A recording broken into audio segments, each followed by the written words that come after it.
desde ontem, né? Conhecendo novas pessoas, tentando se conhecer um pouquinho melhor, se perceber melhor como espírito, que é o fundamento da doutrina espírita, é uma possibilidade de a gente se auto-perceber um espírito. Esse tema me surgiu sobre os sonhos quando eu fiz uma pós-graduação em psicologia, e essa pós-graduação eu tinha que fazer uma tese, e essa tese foi esse trabalho. Isso é uma síntese de um trabalho de conclusão de curso, uma monografia, digamos assim, sobre um assunto, e o assunto que eu escolhi foi sobre o inconsciente e os sonhos. E aí, depois que eu publiquei a tese, eu escrevi um livro, síntese da tese. Então, o livro Sonhos, Mensagem da Alma, que não tem mais livro, por favor, é a síntese do trabalho, da monografia de conclusão do curso, e o seminário é uma síntese da síntese. É um pedacinho disso aí. Não vai dar tempo de falar sobre tudo. É um trabalho que eu faço em 4 horas, e nós vamos tentar reduzir aí para 1h30. Vamos ver o que é que eu consigo falar sobre isso. Não é um assunto muito simples, porque nós temos diferentes ângulos de percepção sobre os sonhos. Primeiro, a emancipação do espírito, né? Todos nós, quando dormimos, temos a faculdade de sair do corpo e ter contato com outros espíritos, viver a dimensão do espírito. Mas o que registramos tem o colorido da nossa mente, dos nossos processos, das nossas encarnações. De tal maneira que decodificar os sonhos é se conhecer, ou é se autoconhecer. É ter uma ideia do nosso passado. Da mesma forma que será também uma ideia ou um prognóstico do nosso futuro. Saber interpretar os sonhos é como ter uma visão, um recorte da mente, um recorte de tudo aquilo que nós já vivenciamos nas vidas passadas. E serve como balizador para o caminho que a gente está sendo, ou está trilhando na encarnação. E pode ser útil, então, para uma correção de rumo. Daí o título que eu coloquei, que não é esse aí, esse é o título da monografia, é Sonho como uma mensagem da alma, como um recado do espírito ao ego, como uma informação de como você está. Cada imagem de um ou outro sonho tem uma importância muito grande se bem compreendido. E a gente vai tentar compreender isso aí.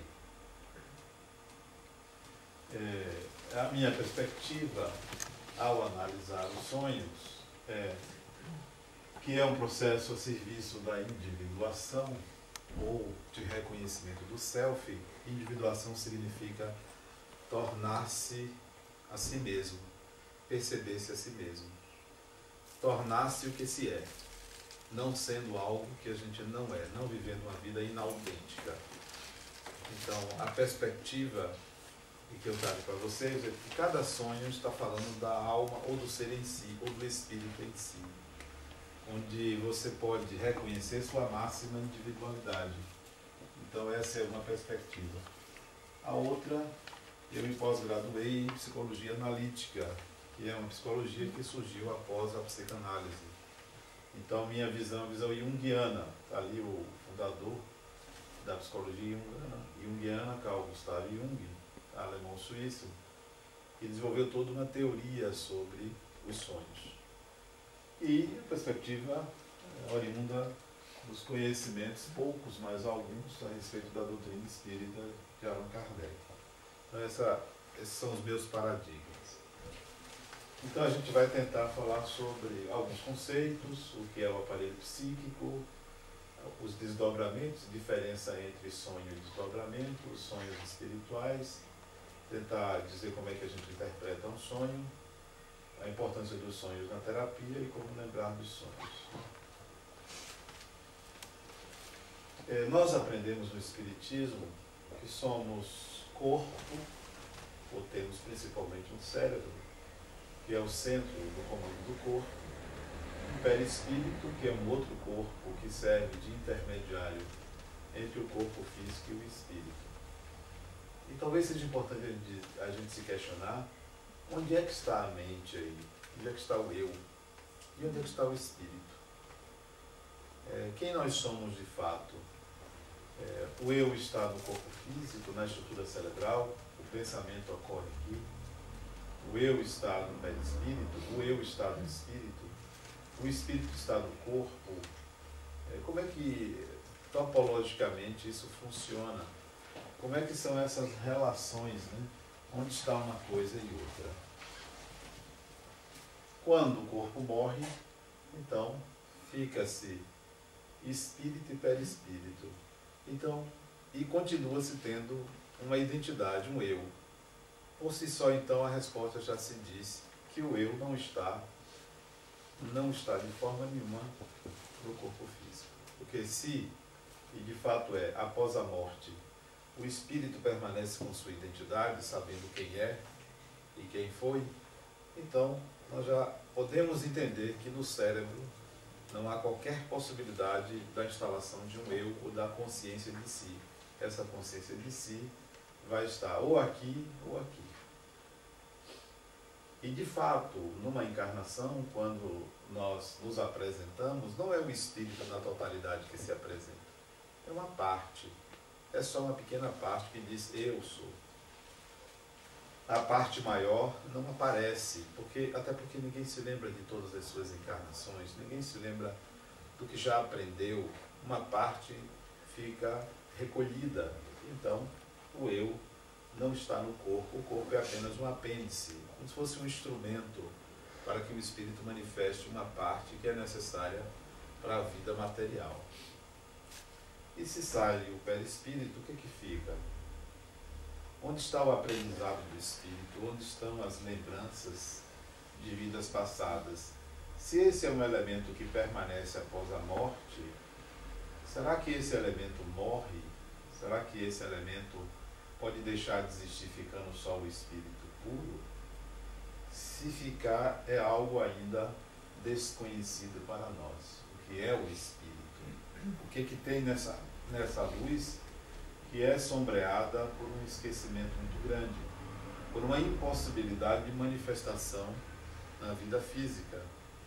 Então, é claro para mim que a chave de tudo está aqui. É esse elemento, chamado perispírito, que contém todos os processos, todas as vidas passadas, todas as experiências, todas as lembranças, tudo que nos acontece, o eu, a dinâmica psíquica, a mente, o psiquismo, está tudo aqui. E não como nós pensávamos que isso estivesse aqui. Porque mesmo depois da morte, mesmo o espírito iluminado, ele não pode prescindir de um perispírito. Porque aqui estão as informações de todas as suas encarnações. Então esse estágio daí de não ter qualquer meio ou qualquer forma de manifestação na dimensão material ou na dimensão espiritual torna o espírito puro. Então todas as informações estão no perispírito, que é o que a gente deve estudar. Vou passar isso aí porque isso é parte de um trabalho maior, então algumas informações eu vou passar. Esse se repete no próximo, então eu vou mostrar o próximo. Olha como funciona. Aqui está o nosso cérebro e aqui está o perispírito, ou mente. Então vamos igualar perispírito a mente, perispírito a aparelho psíquico, perispírito a todas as informações referentes a encarnações passadas. E os sonhos são emulados daqui. Os sonhos vêm daqui, eu vou explicar isso aqui. Os sonhos vêm daqui, os sonhos não vêm do cérebro, os sonhos não vêm do espírito, os sonhos vêm daqui, do perispírito, ou da mente.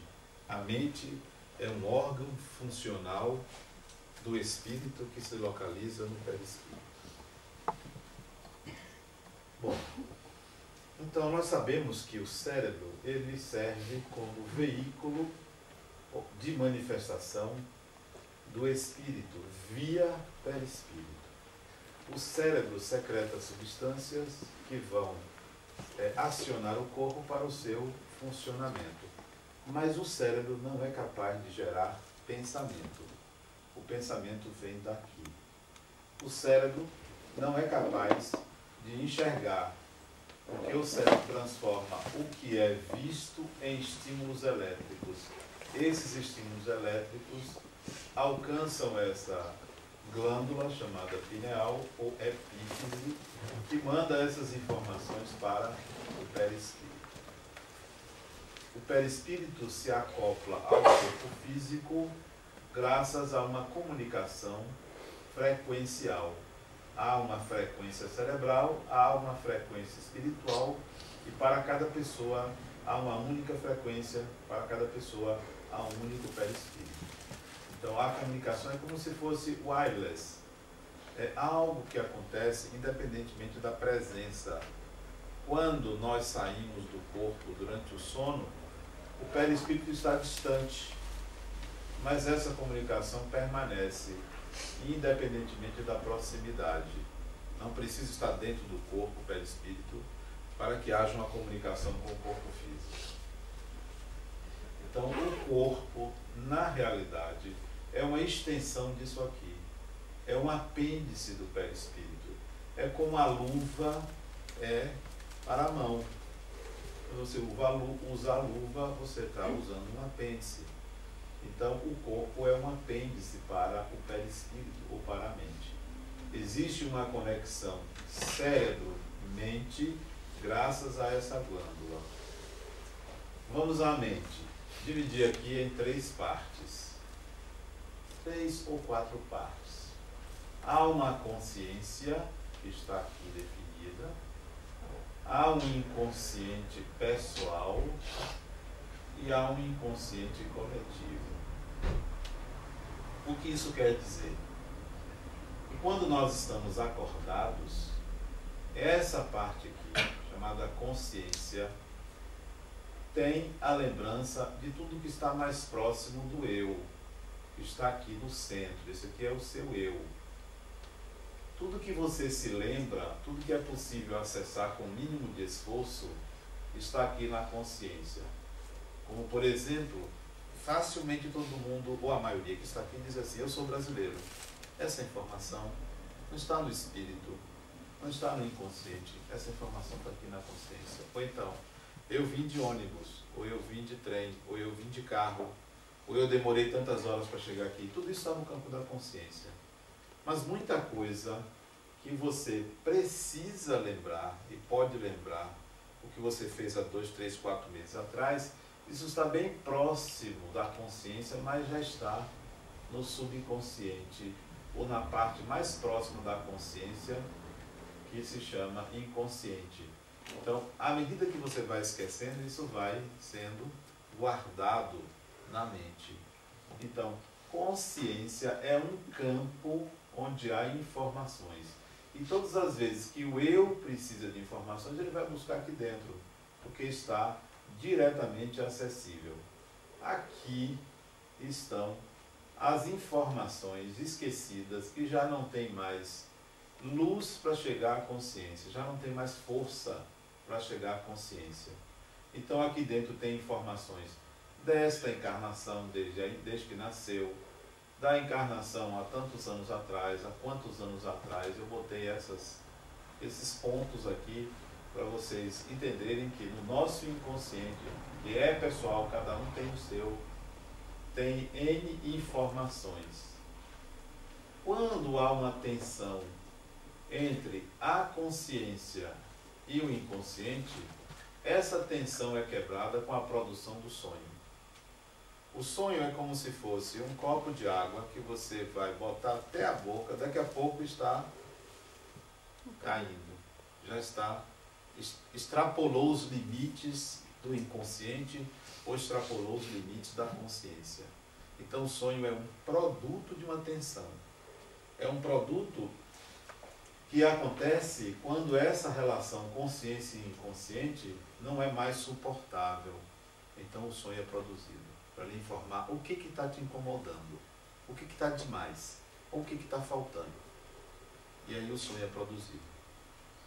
Vou falar mais sobre isso. E tem uma parte da mente que é chamada de inconsciente coletivo. É essa parte que é igual para todo mundo. Enquanto aqui é pessoal, o que está aqui é igual a todo mundo. Representa todas as experiências do espírito desde o reino mineral. Está aqui. São tendências coletivas e pertencem à estrutura cerebral e à estrutura da mente. Essa conexão se dá via inconsciente coletivo. É coletivo porque é igual para todo mundo, embora cada espírito tenha na sua mente ou no seu perispírito um inconsciente coletivo. É claro que isso suscita muitas perguntas, né?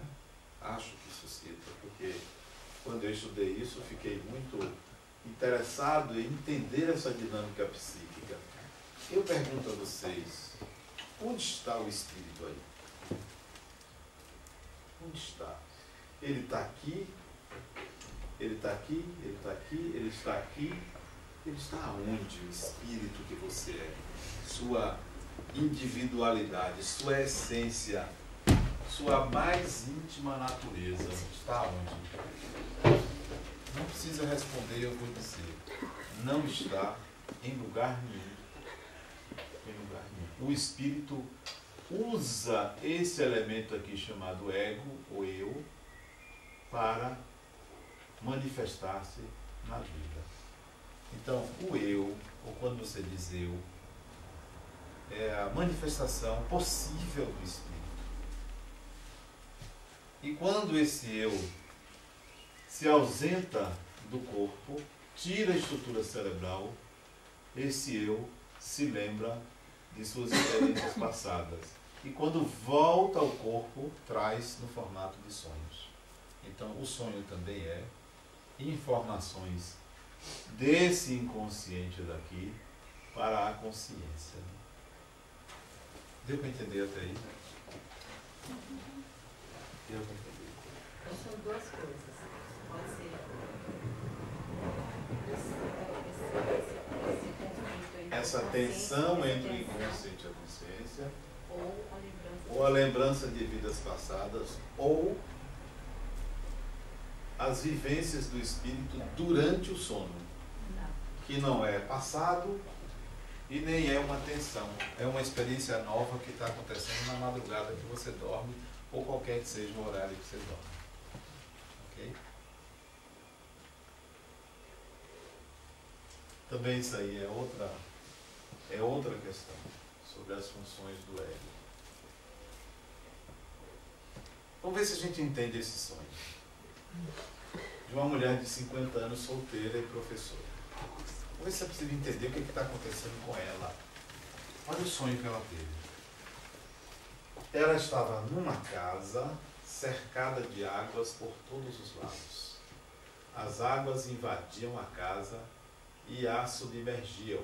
A casa submergia para o fundo das águas. Ela era arremessada para cima. Quando a casa descia para o fundo, ela, a mulher, era arremessada para cima, como se fosse um esguicho. Um esguicho. E percebia que seu pai havia morrido dentro da casa. Ela sente que algo está para acontecer. É possível entender esse sonho? Para mim está claríssimo que o sonho está dizendo. Claro. Você já sabe, né?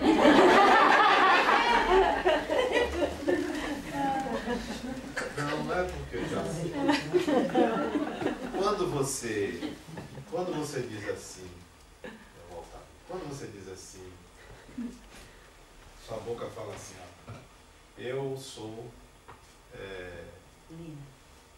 você é, ou eu sou uma pessoa que trabalha muito e que tem saudade do Brasil. Então, é perfeitamente compreensível que você é trabalhadora e gostaria de visitar seu país de origem. Agora, se você me dissesse um sonho, estaria mais claro para mim que você é trabalhadora, tem saudade do Brasil, estaria com um relacionamento frustrado, está sem dinheiro, está isso, está aquilo. O sonho falaria muito mais do que o que você dissesse. O sonho me diria causas. Me conte um sonho, não precisa falar de você, porque o sonho traz junto muita coisa que é você e que a consciência não tem condições de dizer. Então, para mim é claro porque há aqui uma emancipação paterna, ou não, que não se diz, mas há uma emancipação paterna. Que há uma libertação em relação a uma opressão, a um cerco ao eu. E que isso não precisa ter muito estudo para entender à primeira vista de que se trata o sonho. Não é nem porque eu sei. É porque se você pensar um pouco, você vai buscar nas entrelinhas o que está por detrás disso. Porque isso é a fala do ego. O que está por detrás? O que está acontecendo de fato com essa mulher? Não é o que ela diz, é também o que ela não diz. E que pode ser lido aí. Vamos ver como é que a gente faz isso, né? Essa leitura do que não é dito. Né? Agora, esse aqui é um sonho de Allan Kardec, que ele teve numa noite de abril de 1866, portanto, há 145 anos atrás. Vamos ver o que ele sonhou, o que significa isso. Ele sonhou num lugar que nada lembrava na memória dele e que se parecia com uma rua. Havia uma reunião de indivíduos que conversavam em grupo. Nesse número, entre essas pessoas, só alguns eram familiares ou conhecidos em sonho, mas sem que ele pudesse designar pelo nome. Então ele sonhou com um grupo de pessoas, alguns ele conhecia, outros não. Considerávamos a multidão e procurávamos captar o assunto da conversa. Então, eles estavam conversando. Quando de repente apareceu no canto de um muro uma inscrição em letras pequenas. Então ele viu no muro algo escrito em letras pequenas, brilhantes como fogo, e que nos esforçamos por decifrar. Ele não deu para ver direito o que estava escrito no muro. Aí ele viu que estava escrito assim: descobrimos que a borracha rolada sob a roda faz uma légua, légua são 6 quilômetros, uma légua em 10 minutos, desde que a estrada contínua. Enquanto procurávamos o fim da frase inscrição, apagou-se pouco a pouco e ele acordou. Com receio de esquecer essas palavras singulares, apressamo-nos em as transcrever. Kardec sonhou com o quê? Com a roda de um automóvel. Então está claro que em 1866 tinha carro? Sim. Não? Não tinha carro. O carro surgiu em 1892. Ah, tá. Eu já tinha roda. Não tinha. Tinha roda de ferro. Não de borracha. De ferro, de madeira. Mas não tinha. Ele teve um sonho premonitório. Ele teve um sonho premonitório. Porque a data foi abril de 1866. E ele não imaginou que era uma roda, claro, se não existia o carro. Como é que ele ia imaginar que seria a roda, futuramente a roda de um carro? Sabe o que ele fez? Ele escreveu uma carta para o médico dele, depois que ele teve esse sonho, perguntando ao médico se ele estava doente e que doença era. Porque Allan Kardec acreditava que sonhos estavam relacionados com saúde. Com saúde. E o médico dele escreveu de volta para ele e disse: não, sua saúde, desde que eu lhe examinei, perfeita. Será que isso não é o futuro das nossas carruagens? O médico disse a ele. O médico disse isso a ele. Porque a crença de Allan Kardec era outra. Era de que sonho estava relacionado com saúde. Vamos lá. Alguém se lembra dos sonhos de José do Egito? Quem se lembra? As 7 pragas, não foi? Isso. Mas esse sonho não era dele, né? Não. Era do faraó. Do faraó. O que aconteceu com José era o seguinte: José, ele chegou a ser faraó do Egito. José era um judeu. José era um judeu. Ele tinha... O pai dele teve 12 filhos, com 6 mulheres diferentes. Parecia que ele gostava da coisa. Com a última mulher, ele teve 2 filhos. 2 filhos. Benjamim, José e Benjamim. 2 filhos. Eram os filhos caçula de Jacó. Esses 12 filhos, cada um dirigiu uma tribo. São as 12 tribos de Israel. José, ele tinha sonhos. E ele interpretava os próprios sonhos, que é uma coisa dificílima você interpretar seus próprios sonhos. Sempre é bom a ajuda de alguém. José sonhou com 12 feixes de varas. Varas, pedaços de madeira. 12. Eu vou encurtar, porque ele teve vários sonhos. Eu vou contar o mais importante deles que é esse. E, não, 12 não. O menos importante é com 12. Depois ele teve um sonho com 14 varas. 14 varas. As 14 varas, das 14, 13 formando um círculo. E ele no meio. E as 13 se curvando a ele. Aí ele disse à família que um dia todos se curvariam a ele. Todos obedeceriam a ele. Todos estariam sob o seu comando. Foi o sonho dele. E os irmãos tinham inveja de José. Porque José também, ele era delator. Tudo que os irmãos faziam de errado, ele contava ao pai. E o pai castigava os irmãos. O pai tinha preferência por ele e pelo caçula. Veja aí. Eram os irmãos, filhos da mesma mulher. Os outros eram de mulheres diferentes. Alguns eram irmãos também. Então, ele foi perseguido pelos irmãos. Um dia, os irmãos, sem Benjamim, resolveram matar José. Jogar ele num poço e dizer aos pais que ele tinha sido comido por uma fera. E levar a túnica dele embebida em sangue. Para dizer que ele tinha morrido. Só que antes de fazer acontecer isso, ia passando uma caravana de escravos. Eles aí venderam José como escravo. José ia de volta para o Egito como escravo. E assim fizeram.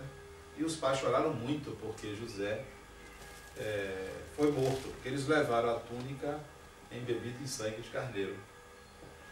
Mas a realidade é que José foi comprado por uma caravana que levou para o Egito.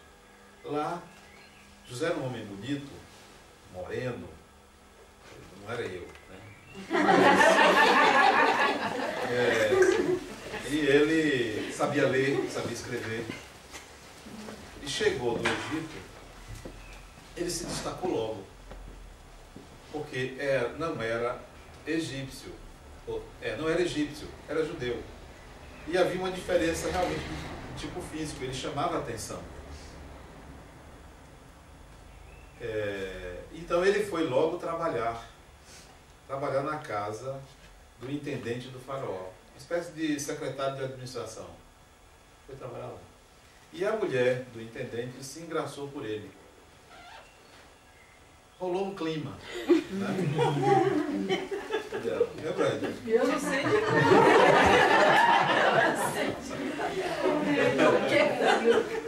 Então, aí essa mulher chamou José para o quarto dela. Ele não foi, porque ele tinha voto de castidade. José não foi, não quis. Ela aí armou, jogou-se em cima dele, ele não reagiu a ela, não fez nada com ela. Ela gritou como se ele tivesse sido atacado, ela tivesse sido atacada por ele, ele foi preso. Foi preso, ficou na prisão. Lá na prisão, 2 homens tiveram 2 sonhos diferentes e contaram a ele. Um teve o seguinte sonho: ele era o padeiro do faraó. Ele sonhou, não, era o copeiro do faraó. Ele sonhou e carregava um cesto na cabeça com 3 pães. Com 3 pães. Aí José disse a ele: daqui a 3 dias você será libertado.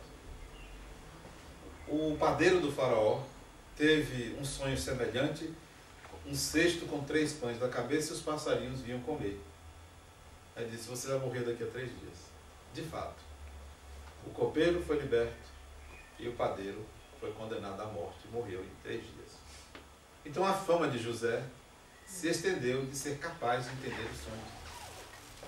Quando o faraó teve um sonho de que ele via 7 vacas magras, 7 vacas gordas e 7 vacas magras, isso 1 ano depois, José ficou preso 1 ano, lembraram que tinha um prisioneiro, um judeu, que sabia interpretar sonhos.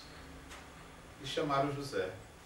José disse ao faraó, esse sonho significa que o Egito passará por 7 anos de fartura e depois 7 anos de penúria, e que será a destruição do Egito, e que só tinha um meio de salvar o Egito. E o faraó perguntou, qual é? Me eleja a 2ª pessoa do Egito. E o faraó elegeu ele a 2ª pessoa do Egito. Primeiro o faraó, depois José. Olha que destino esse homem teve. Ele então trabalhou muitos anos, os 7 primeiros anos, comprando todos os cereais do Egito. E evitou esses 7 anos depois de penúria. Porque ele encheu o Egito de silos de materiais. Um administrador vulgar. O Egito tinha todos os grãos da região, de tal maneira que os judeus que moravam próximo tinham que comprar no Egito. E a família foi comprar grãos no Egito. E José, quando viu a família se aproximar, aí pediu para ele mesmo, ele mesmo foi atender a família, porque se curvou a ele. Só que não veio o pai, nem a mãe, nem Benjamim. Só vieram os 10 irmãos. Ele aí prendeu o irmão, um dos irmãos, que não reconheceu ele, porque isso se passou 11 anos depois. Ele estava barbudo, não foi reconhecido pelos irmãos. Vestia-se à moda egípcia. Então ele prendeu 9, ou prendeu um e disse, ele só será liberto se vier o restante da família. Porque ele queria ver o irmão, a mãe e o pai. Os 9 voltaram, trouxeram o pai e a mãe e Benjamim. Ele aí não suportou, não aguentou e disse quem ele era. E deu uma senhora casa e uma propriedade para a família que viveu ali no Egito durante muito tempo, só saindo de forma pacífica, sem problemas. Viveu na fartura a família dele. Então veja, os sonhos para José eram fáceis de serem identificados. Ele tinha uma habilidade, é preciso ter uma habilidade para interpretar os sonhos. Então esse é um primeiro registro sobre os sonhos, que isso aconteceu mais de 1000 anos antes de Cristo. Isso não é uma história recente. Isso é uma história antiquíssima que está na Bíblia. Se vocês pegarem os Gênesis bíblicos, tem lá essa história que eu estou contando. A história de José do Egito. E tem um livro mediúnico que conta essa história com detalhes, chamado O Chanceler de Ferro, de uma médium polonesa chamada Vera Krasnowicki. Então ela conta toda essa história com detalhes e que tem uma síntese na Bíblia. Essa era a ideia de Hipócrates, 300 e tantos anos antes de Cristo, que os sonhos estavam relacionados com a saúde. Ideia que Kardec adotou. Pensava-se que os sonhos estavam relacionados com a saúde. De fato, alguns dos sonhos você pode entender um pouco a dinâmica do corpo e ele apresentar doenças em sonho antes de acontecer no corpo. Então Hipócrates pensava assim. 150 anos depois de Cristo surgiu o primeiro livro sobre sonhos. Desse autor, um grego, Artemiodoro.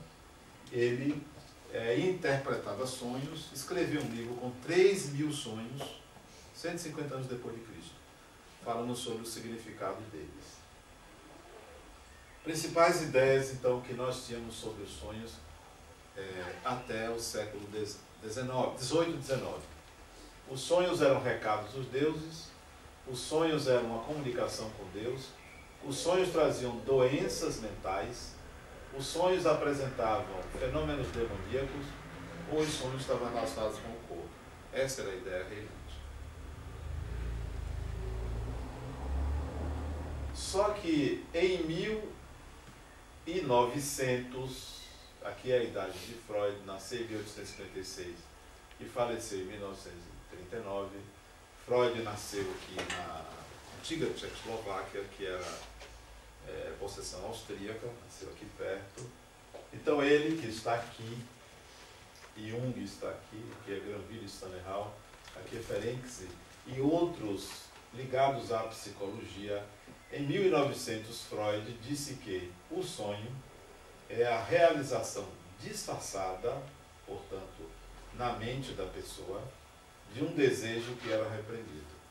Então, se você desejava uma coisa e não realizava, portanto, reprimia, isso seria realizado num sonho. Então, para Freud, que de certa forma isso tem algum sentido. Você quer fazer uma viagem, você sonha viajando para aquele lugar se você não consegue viajar. Você deseja comer uma coisa, não tem a comida, aquilo pode ser realizado em sonho e por aí vai. Então, para a psicanálise, isso já em 1900, o sonho era a realização disfarçada de um desejo reprimido. Alguma dúvida até aí? Para a gente entender, então, uma visão junguiana dos sonhos e uma visão até espiritual, é preciso entender que aquilo que eu coloquei, nós temos uma consciência, que é um campo em que o centro da consciência é o eu. Nós temos um inconsciente pessoal com toda a nossa história de experiências vividas como humano. E temos um inconsciente coletivo que tem toda a nossa história vivida em outros reinos, mineral, vegetal, animal, está aqui vivido pelo princípio espiritual, no que é conhecido com o nome de inconsciente coletivo. Os sonhos acontecem, vêm dessa zona daqui, do nosso inconsciente pessoal. Tudo acontece ali. Bom, essas figuras aí foram imagens que eu coloquei. Por exemplo, uma figura mitológica, conhecida com o nome de Centauro. Aqui o sonho de Jacó. Jacó teve um sonho que era uma escada para Deus. Aqui é uma cachoeira com muita água, né? Aqui é uma figura meio que animalesca dentro de um fogo, talvez uma figura que se assemelha a uma ideia de demônio.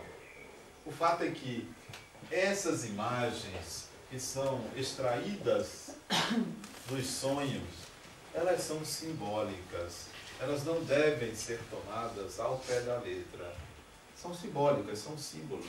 Então, uma paciente minha sonhou conversando com um centauro. Ela não lembrava da conversa. Ora, o centauro não é uma figura real. O centauro é um ente da mitologia grega, que eram seres irados, eram seres agressivos, né? E que existia um centauro chamado Quiron, que é o pai da medicina, que era diferente dos centauros. Mas todos os centauros, está vendo aqui simbolizado por uma flecha, por um arco e flecha, ele tentando atirar em alguém, eram figuras assim zangadas, os centauros. Então ela sonha com o centauro. É uma figura mitológica, não é da realidade. Tem um corpo animal, um cavalo, um equino, e um tronco humano. Então, como entender isso?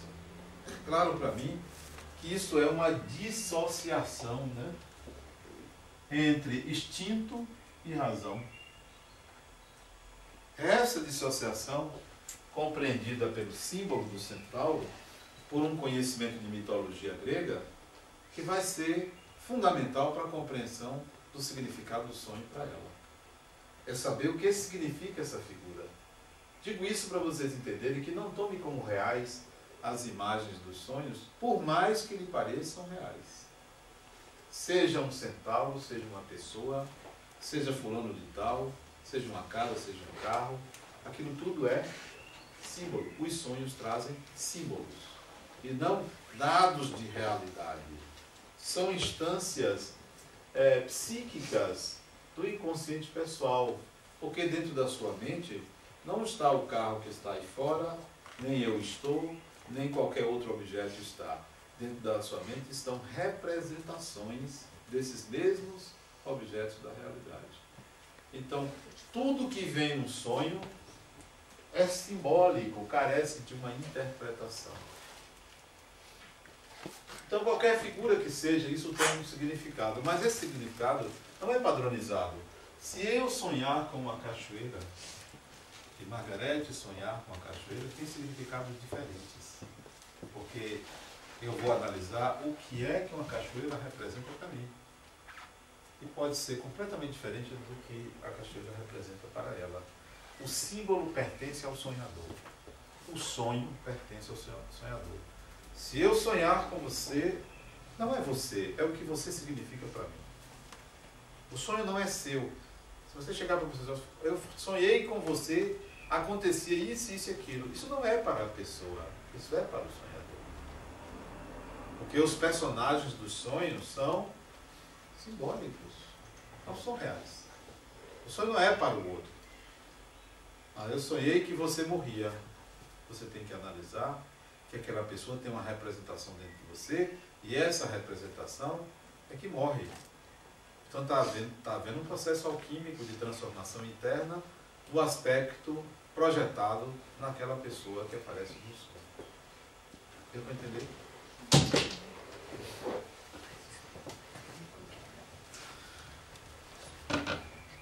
Há um arquétipo chamado self, que é o arquétipo que traz as nossas tendências à perfeição, ao bom, ao ideal. Quer dizer, é uma estrutura psíquica que o espírito coloca a serviço da seu próprio desenvolvimento e crescimento. Essa estrutura tem influência sobre o eu que representa o espírito.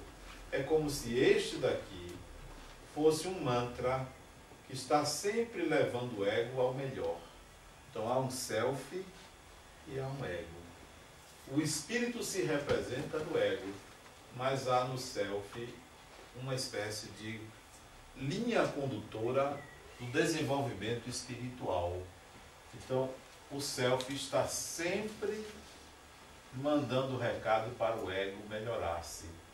Os sonhos partem do self para o ego. O self é como um maestro. O self é como uma casa perfeitinha, está ali tudo dividido, compartimentado. O ego é esse caos aqui que precisa dessa orientação. O ego é a representação do espírito que, de acordo com o grau de evolução do espírito, vai apresentar uma organização ou não na vida. Tem pessoas cujo ego é maduro, tem pessoas cujo ego é frágil, não tem maturidade, vive uma certa dissociação da realidade, não está perfeitamente sintonizado com o ego, né? E isso vai aparecer nos sonhos. Essa dificuldade de comunicação, ego e self, né? Como eu falei, o self é um arquétipo. O arquétipo é uma estrutura que o espírito se utiliza para viver no mundo, mas é uma estrutura padronizada. Todo mundo tem os mesmos arquétipos. Só para dar um exemplo de um arquétipo. Aqui é o arquétipo central, que é o self. Mas tem esse arquétipo aqui. O que é isso? O que é que essas imagens estão mostrando? Que tem o nome de arquétipo materno. Tente traduzir as imagens e me descreva o que é o arquétipo materno. O amor de mãe. O amor de mãe, ok. O que mais tem um arquétipo materno? Proteção. Proteção, está aqui, ó. Isso aqui é um homem, isso aqui é uma criança. Aqui está o arquétipo materno. Não é só a mãe que faz ou a mulher. Falou em proteção, falou em arquétipo materno. O que mais? Sim. Acolhimento, carinho, acolhimento, compreensão. Tudo isso pertence ao arquétipo materno. Se eu trouxesse aqui uma criança de 1 mês e deixasse ela sem a roupinha dela, e estivesse muito frio aqui, o que vocês quereriam fazer? Proteger. Isso é do arquétipo materno, independente de homem ou de mulher.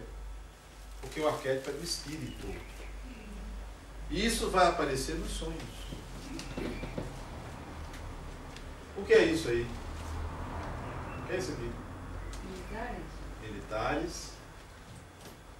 Ordem. Organização. Disciplina. Disciplina. Não pode. Isso é um arquétipo paterno. Aqui foi a escola onde eu estudei em São Paulo.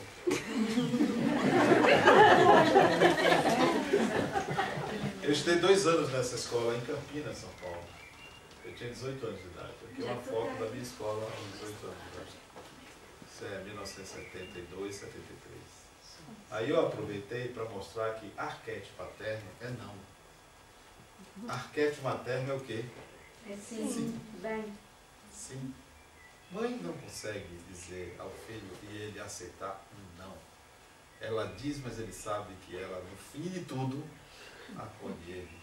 Agora, quando o não vem do pai, ele sabe que vem castigo, que vem limite. E quando o não é da mãe, ele pode até obedecer, mas vai burlar ela. Porque ele sabe que depois ela o acolhe, cede. Então, o arquétipo materno é uma tendência a proteger, nutrir e acolher. O arquétipo paterno é uma tendência a pôr limites que nós possuímos. E o que é que acontece quando é o contrário? Quando a mãe é que tem o arquétipo paterno e o pai é que tem o arquétipo materno? Não adianta, ele pode até obedecer mais à mãe, mas ele sabe que ela nunca vai querer o pior para ele. Por mais que o pai seja materno, ele vai sempre achar que esse pai pode lhe pôr limites. Sempre. Porque a estrutura paterna ou a imagem paterna induz a esse respeito, entre aspas. Induz. Mesmo que o homem seja feminino, por mais feminino que seja, para a criança é uma imagem masculina. Não há ali um julgamento de tendência afetiva. Né? Bom, nos sonhos também aparece. O que é isso aqui? O que é isso aqui? O corpo. O corpo de quê? Uma pessoa dormida, uma mulher. Uma mulher. E E a aqui? aura. E aqui? O que é isso aqui? É um É um homem. homem. Então, eu que tenho um corpo masculino, não precisa dizer que é bonito, isso é óbvio, que tem uma tendência heterossexual, significa que dentro de mim existe uma mulher padrão. E eu busco essa mulher projetando nas várias mulheres. Se homossexual, característica masculina estereotipada, teria um homem padronizado dentro de mim que projetaria nos homens. Toda mulher possui um homem dentro de si, um masculino chamado ânimos, que ela projeta nos homens, em geral num homem só. Todo ser humano possui uma ânima, todo homem possui uma ânima, todo homem possui uma ânima. Toda mulher possui uma mulher ideal dentro de si e possui um ânimos, um homem ideal dentro de si. São duas estruturas. Quando vocês, mulheres, olham para um homem que se pareça com seu homem ideal, você tende a querer estar com aquele homem. Quando não se parece, ele pode ser pintado de ouro, pode ter o que for, você não simpatiza com ele. Então nós estamos sempre comparando o nosso desejo com o ideal contrassexual que existe dentro de nós. E isso vai aparecer nos sonhos. Está bem entendendo? Você veja que tudo é fácil, né? O que é isso aqui? O que parece isso? O cachorro. Lobisomem, Um homem com cachorro, uma máscara. homem com a máscara, de tal maneira que isso aqui é algo feio, horrível, né? O que é isso aqui? O que está acontecendo com ele? De costas. E ninguém sabe o que está nas costas. A sombra é algo negativo e algo desconhecido dentro de nós. Tudo que você não gosta está na sombra. Tudo que você desconhece está na sombra. Você pode ser uma pessoa maravilhosa, mas não se reconhece assim, isso é sombra. Então a sombra pode ser negativa ou positiva. A sombra não é só o lado negativo, é o lado não reconhecido. Quando você diz que o espírito é de luz, você está esquecendo que você também tem luz. Você está projetando algo que você tem. Ou você prefere projetar em quem aparenta ter. Então sua luz também está sem ser enxergada, sem ser viabilizada. Né? E persona, o que é isso aqui? Lembram dessa imagem? Quem lê mitologia lembra dessa imagem. Aqui o pessoal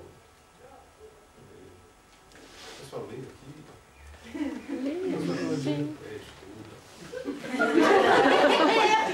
Não mitologia. Não mitologia. Os atores gregos usavam isso. Máscaras. Né? Eles não se caracterizavam no personagem. Eles usavam máscara para simbolizar que era homem ou que era mulher.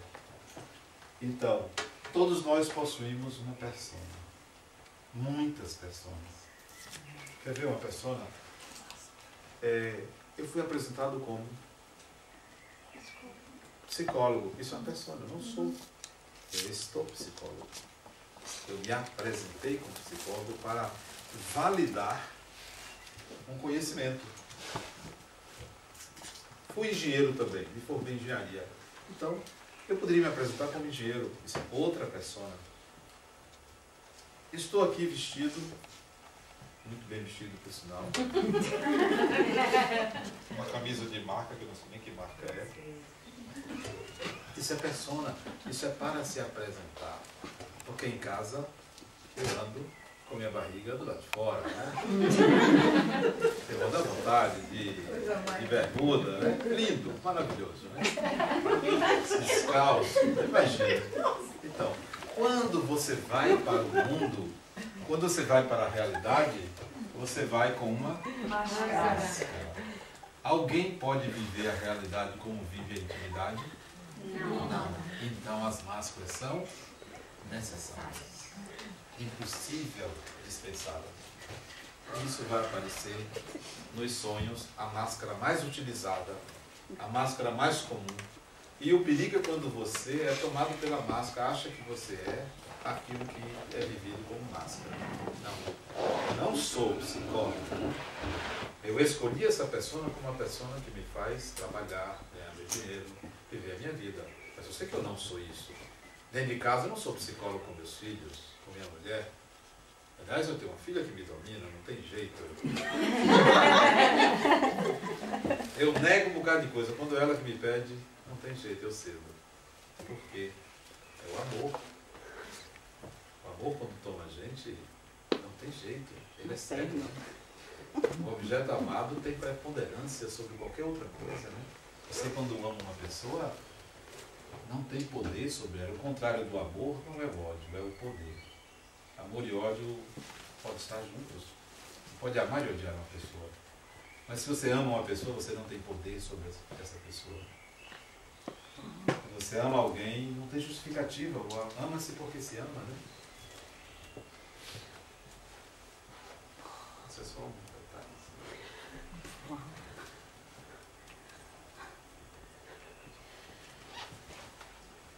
Todos temos complexos, somos complexados, temos complexos de inferioridade, de superioridade, de culpa, que é o principal complexo, de herói, e etc, etc. Os nossos complexos vão aparecer nos sonhos. Então, se você me contar um sonho, é possível identificar vários complexos que você tem a partir das imagens que você lhe traga, né?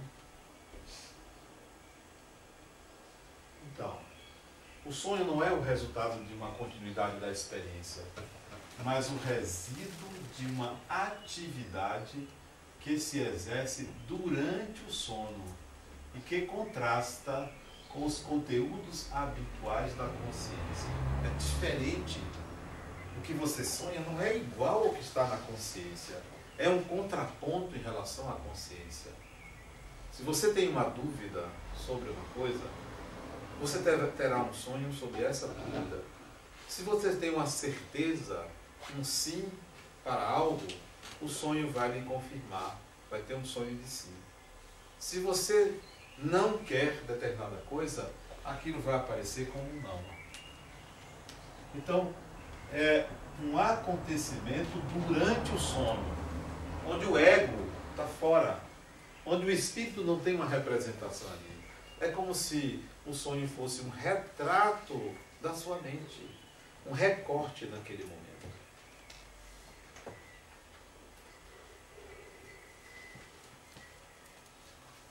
Tem muita coisa para ler, né?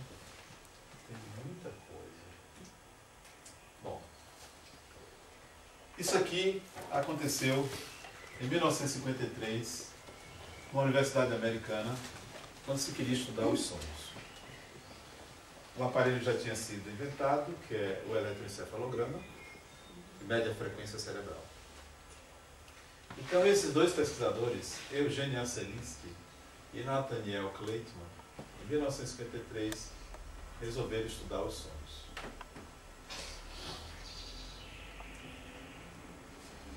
Eles deixaram o indivíduo, centenas de indivíduos, para validar a experiência, sem beber água o dia todo. Com vontade de beber água. E sem comer alimentos que tinham água. Então eles iriam dormir com sede. A lógica de que o sonho é a realização disfarçada de um desejo. Eles deveriam sonhar com o quê? Com água. Um indivíduo que tinha uma frequência sexual de 3 por semana. 3 relações sexuais por semana. Esse indivíduo ficou um mês sem sexo. Isso não é um indivíduo, isso são centenas que a experiência é feita. Ele ia ter sonhos de que tipo? Eróticos, de sexo. Depois eles pegaram o indivíduo com sede e gotejavam água na testa. Gotejavam. Ele ia sonhar com o quê? Com água, de novo. Muita água. Além da sede, tinha outro estímulo externo. E assim fizeram várias experiências de supressão com aumento de estímulos para avaliar o padrão de sonho. 6% é que sonhavam com aquele desejo. Só 6%. Indivíduo com sede, de 500, 30 sonhavam bebendo água com água. Os outros 470 nem passava perto a água nos sonhos. Então, eles colocaram que o sonho não é a realização disfarçada de um desejo. Não é. Contrariando a psicanálise. A psicanálise foi uma sugestão. Isso é experiência científica. Bom, mas aconteceu o seguinte. Um deles dois, se eu não me engano, porque é professor e aluno. Eu não sei aí quem era o professor e quem era o aluno. Mas o aluno, estudando, ele era fazendo uma tese de doutorado, ele voltou para casa e chegou tarde da noite e foi beijar o filho que estava dormindo. Quando ele se aproximou do filho, viu que a pupila estava se mexendo. Como a pupila se mexendo? Se a criança estava dormindo. Ele observou aquilo. Voltou para o laboratório dias depois e passou a observar no laboratório de sono, durante o sono, o que acontecia com a pupila. Todo mundo mexia a pupila. Todos. E aí, conversando com o seu professor, o que é isso? Por que a pessoa dorme, daqui a pouco, daqui uma meia hora, uma hora, a pupila começava a mexer e o aparelho registrava uma frequência. Todos eram assim. Eles acordavam o sujeito depois que a pupila parava. A pessoa não lembrava de ter sonhado. Quando acordava durante o movimento da pupila, a pessoa estava sonhando. Então, descobriu-se que o sonho REM quer dizer movimento rápido dos olhos. Todas as vezes que a gente sonha, a pupila se movimenta. Mas como é que você vê que a pupila está movimentando se você tem os olhos fechados? Não, não é você. Não tu. É o observador. Ele viu. Eu sei, mas como se eu tenho os olhos fechados? Se vê. Criatura, você Sim. não vai ver. Você não vai ver. Você quer enxergar dormindo. Ela está falando fechado, como é que você pode perceber? Não, como é que a outra pessoa pode Porque- ver que eu estou... Que a Porque minha vê o pupila está movimento, mexendo? criatura. Vê o movimento. Ah, então tenho... Não. É, pode ver. Então Você tenho que mora com reparar alguém? na minha filha. Bora com alguém. Sim, com a minha Pronto. filha. Deixa ela dormir. Depois acenda a luz e vai ver, você vai enxergar. A pupila se mexendo rápido. Todo ser humano é assim. Significa que a pessoa está sonhando. E significa dizer que num sono de 7 horas a 8 horas, nós movimentamos a pupila de 4 a 6 vezes, durante meia hora a 1h30 cada vez. Então, por dia, nós temos de 4 a 6 sonhos. Por dia. Todo mundo. Num sono de 8 horas. Então, o sonho não é uma imaginação. É um dado de realidade. Como a pessoa fala dormindo? Aí já é mais do que o sonho, porque aqui significa que há movimento de imagens. Porque se a pupila está movimentando, é porque imagens estão entrando, estão passando pelo nervo óptico. Se está falando, é porque sons estão passando. E Então, quando... o falar durante o sono é trazer estímulos auditivos para o corpo, mais do que imagens. Portanto, é relevante, é muito relevante o que se fala durante o sono. E quando a pessoa anda, eu tenho um Aí já é irmão que era sonambulismo. sonâmbulo. Aí, mais do que imagens, mais do que sons, há movimento corporal que é trazido para a consciência. Isso pode ser mediunidade, se for o sonâmbulo que ele permite que espíritos usem seu corpo. Ou não, é o próprio espírito que usa o próprio corpo. Okay? Mas isso é um capítulo à parte. A época de Kardec, olha o que se sabia sobre sonhos. Resíduos do dia, prenúncio de doenças, contrariedades e conflitos, realizações de desejos, via de acesso ao inconsciente, simbolismo do que não é admitido na consciência. Isso é independente do espiritismo. O que se sabia era isso. Já avançamos sobre o conhecimento dos sonhos, né?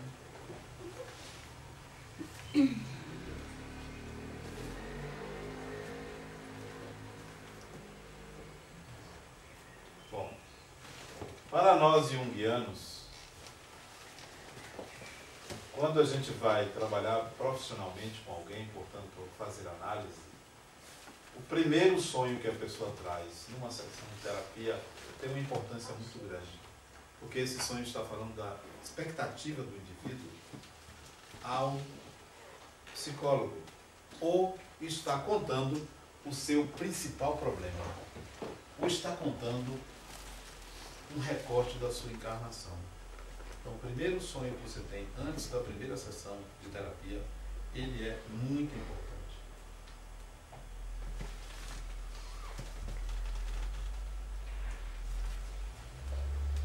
Passar por causa do horário, né? Tem gente que todo mundo sonha. Todo Mas tem mundo gente que sonha. não lembra. Mas não lembra, sim. Eu vou dizer por quê. Então, todo mundo sonha. Você sonha. Criança, adulto, grego, alemão, português. Até português sonha. Olha que eu sou Isso portuguesa. Isso é para mexer com você, para mexer com o Bruno. O Bruno é alemão. Não, é o pai. Três. É o pai. Quem tem mais português aqui? Só você? Então você já tem português. Sabe que não, mas sonha. Animais sonham? Não. Porque o animal não tem individualidade. O animal é princípio espiritual, não tem um ego. O animal é alma grupo. Mas ele mexe o olho quando ele dorme. Isso. Mas o mexer do olho dele, não há uma elaboração simbólica sobre esse mexer. É por causa do estímulo visual que entra. As imagens entram, mas elas não têm significado como tem para a vida de quem tem um ego. O animal não tem ego. O animal é alma grupo. Ainda não individualizou. Ainda vai individualizar. No sonho a gente tem que ver a causa e a finalidade. O sonho não tem uma interpretação uniforme. Não é igual. Se você tiver um livro sobre sonhos e dizer que sonhar com isso e aquilo, rasga e joga fora. Rasga e joga fora. Porque é individual. Não tem uniformidade na interpretação. Ah, eu sonhei com dente, é o quê? Morte na família. Vai morrer, né? Agora veja a lógica disso. É como aconteceu com o Buda. Foi uma mulher a Buda, porque o filho morreu, ela levou o filho nos braços e pediu a Buda que restituísse a vida daquele filho. Ele disse, tá bom, eu faço, deixa ele aqui. Agora eu quero que você me traga uma pessoa em cuja família ninguém morreu. Então sonhar com dente é morte na família. Sonhar com cachorro também é morte na família, sonhar com cavalo também é morte. Tudo é morte na família. Isso tudo é morte. Se a gente pensasse um pouquinho, diria que são ilógicas essas interpretações. Não tem sentido. A interpretação tem que ser no plano pessoal, não tem uniformidade. Né?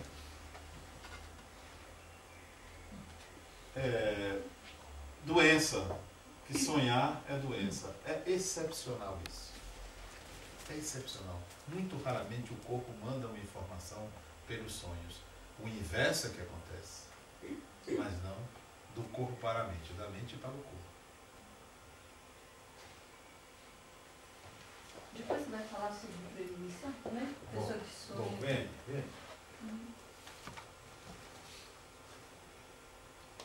Então, se eu quero analisar a encarnação de uma pessoa, eu não pego um sonho, eu pego uma série de sonhos. Uma continuidade, dá para você fazer uma leitura do mito pessoal, de como está a encarnação da pessoa, qual o seu progresso, o que está acontecendo de fato, porque os sonhos vão sinalizando sobre o que vem vindo, o que você vem fazendo na vida, e para onde você está caminhando, trazendo o seu mito pessoal.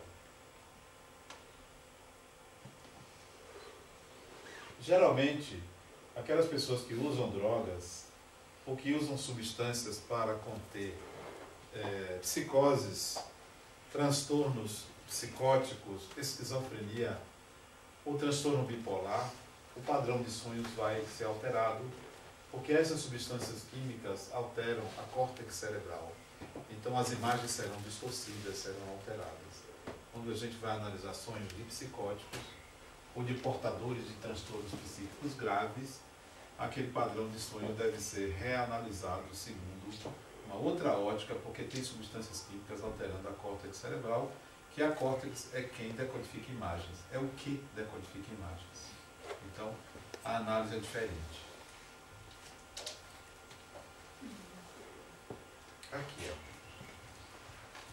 Lembrou de um sonho? Anote. Anotou? Fale com alguém. Marido. Não precisa saber. Deixa eu contar um sonho que aconteceu comigo. Isso tem uns 12 anos atrás. Eu sonhei que eu acordava, ia para a garagem da minha casa, ia sair de carro. E o carro não pegava. Eu suspendi o capô do carro. O carro era um Rolls Royce. O motor era de ouro. Vejam os símbolos, mas vejam os símbolos. O motor era de ouro. O carro era um Rolls Royce. E não pegava. Esfumaçava o motor. Parece que tinha queimado. De repente apareceram 2 jogadores de futebol para fazer o carro pegar. 2 jogadores bem fortes. cujo apelido de um deles era Animal. Era aquele jogador Edmundo, que o apelido era Animal. Era Edmundo e Romário. Aí eu lembrei desse sonho, anotei, eu tenho um caderno de sonhos. Eu tenho todos os meus sonhos de uns 25, 26 anos para cá. Eu tenho todos eles, todos que eu me lembrei, eu anoto. Com data. Eu fiquei com aquele sonho na cabeça. Eu já não fazia terapia nessa época, já tinha fechado meu processo terapêutico com o meu terapeuta. Naquela época, na minha casa, eu acordava muito tarde. Minha mulher já tinha saído para trabalhar, meus filhos já tinham ido para a escola, eu não encontrava ninguém quando eu acordava. Hoje eu já acordo mais cedo, acordo às 7 horas, né? Porque quem acorda antes das 7 matou alguém, né? Cedo. Se a pessoa acorda antes das 7 horas, assassino acorda antes das 7, ladrão, eu preso. Aí, não, eu não gosto de cebola. Cebola é coisa de espírito atrasado. Aí, só tinha a empregada lá de casa que chegava às 8 horas. Ela chegou, Maria, eu contei a Maria. Maria não sabe dizer meu nome. Olha o grau de instrução dela. Ela não consegue dizer Adenauer. Ela só me chama de Seu Marcos. Porque é meu segundo nome. Ela não consegue dizer Adenauer. Ela não consegue. E ela matou a charada. Eu contei para ela. Maria, eu sonhei hoje isso e aquilo. Ela na sua cabeça e disse, não sei não, seu Marcos, olha seu coração. Aí eu entendi. O motor não estava funcionando. Dourado, o que é dourado? Dourado é uma coisa valiosa, importante. Então ela levou para uma questão de saúde, como Kardec levou. Isso sem conhecer nada de interpretação dos sonhos. Então conte. Independentemente de quem seja, para quem seja. Pode ser que a pessoa não acerte, mas pelo menos você ouve uma resposta, uma opinião. Eu também. Eu não puto da língua para falar com você, mas estou com medo de falar amigo.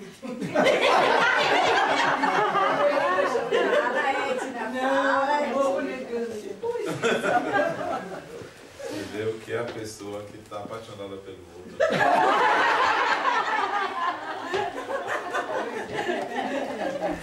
Vamos lá. Mas ela tinha razão? Tinha razão. Acho que passaram-se um mês e meio. Eu tive uma fibrilação cardíaca e precisei ser internado. Ela tinha razão. Foi uma antecipação de um problema no coração. Então, o interpretar já é um luxo. O mais importante é você lembrar, anotar e falar. Se interpretar melhor. Sonhos repetitivos. A pessoa sonhar com a mesma coisa. Lição não aprendida. Processo não resolvido. Você está sonhando. Por que a gente esquece os sonhos? Porque nós não damos atenção à vida inconsciente. Nós vivemos uma vida voltada para a consciência. Não temos hábitos de introspecção. Não temos hábitos de analisar nossas emoções, nossos sentimentos e nos pautarmos pela vida inconsciente. A gente se pauta pela vida consciente, que é o que interessa. Vai para o trabalho, se preocupa com o trabalho, com o trânsito, com a violência, com o dinheiro, com um bocado de coisa, e que não dá tempo de você pensar que você é um espírito. É um espírito. E não um ser no corpo. O ser no corpo é representação do espírito que você é. Então, quanto mais você der atenção à vida inconsciente, mais você vai lembrar dos sonhos. E pode estimular a produção de sonhos. Experimente botar na cabeceira da cama caderno de sonhos, com uma caneta. Comece a estimular. E antes de deitar, pense no assunto que você queira resolver. Então isso vai fazer você produzir e lembrar dos sonhos. Mas tem pessoas que vivem mais nos sonhos do que na vida. Minha mãe, ela vive mais nos sonhos. Deve ser uma pessoa maravilhosa. Nada, ela é cheia de problema. Porque ela vive. Mas a filha não, só. Não, ela não. Mas é assim, é porque ela sonha muito. Eu sonho também muito, mas ela traduz tudo ruim. Não tem um sonho bom que ela traduz. Aí a gente evita de estar cometendo negócio de sonho com ela, porque é muito chato. Sonhos com mortes ou mortos, você sonhar com pessoas que já morreram, isso é um tipo de mediunidade. Não é que vieram lhe buscar, não. Sonhar com a morte, muito raramente quem vai desencarnar sonha morrendo. O sonho com a morte é sonhar com algo que deva ser transformado, deva ser modificado. Agora eu falo, eu sonhei que eu morri. Eu já sonhei também. A depender do tipo de morte, dos detalhes da morte, e que você deve pegar esses detalhes e analisar como eu preciso modificar nesses aspectos. Ou há uma modificação que está em curso nesses aspectos. Aí é o nosso papo de ontem, né? Eu não me lembro do papo de ontem. O tema da conversa de ontem, talvez Sim, está ligado. Há algo que tem que morrer em você. Sonhos premonitórios ou proféticos, geralmente, são sonhos em que a pessoa tem contato com espíritos que já sabem as probabilidades futuras e passam essas informações através de sonhos. Como continuar a sonhar um sonho que você teve e parou em determinado ponto? Antes de dormir, relembre o sonho e proponha uma continuidade. Proponha você, imagine uma continuidade que o inconsciente ou vai corrigir, lhe mandando outro sonho, ou vai lhe confirmar o que você pensou antes. Pesadelo ali? Você tomou um assim? Eu pulei pesadelo? Pesadelo. O que é pesadelo? Pesadelo, primeiro, não é aquela dificuldade de você mexer o corpo quando está deitado na cama. Isso não é pesadelo. Isso é início de desdobramento. Pesadelo é algo de ruim com você que acontece durante o sono. Durante o sonho. É você ser perseguida e acordar de uma forma ruim, se sentindo mal. Isso é pesadelo. Não é a dificuldade de mexer o corpo. Isso é desdobramento. De 100 pessoas que têm pesadelo, 120 está com obsessão. Então, pesadelo é indício de obsessão espiritual, que são sonhos persecutórios, são sonhos aversivos, são sonhos em que o sonhador está com dificuldade e acorda, ou arfando, ou sofrendo, ou com dor. Então isso, gritando. Pois é, procure ajuda espiritual, porque é um indício de obsessão. Há muitos anos. O obsessor é antigo, né?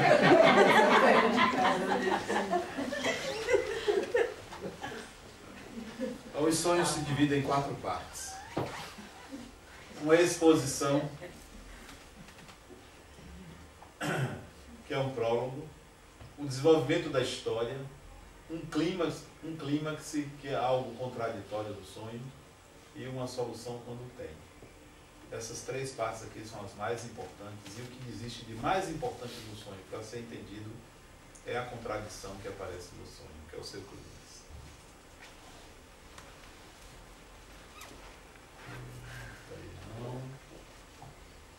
Isso aí não. Sonho e desdobramento. Diferença entre um e outro. Acabou o tempo? 3 minutos. Então, eu vou sintetizar dizendo que sonhar é maravilhoso. Peraí, que eu vou só fazer essa distinção, né?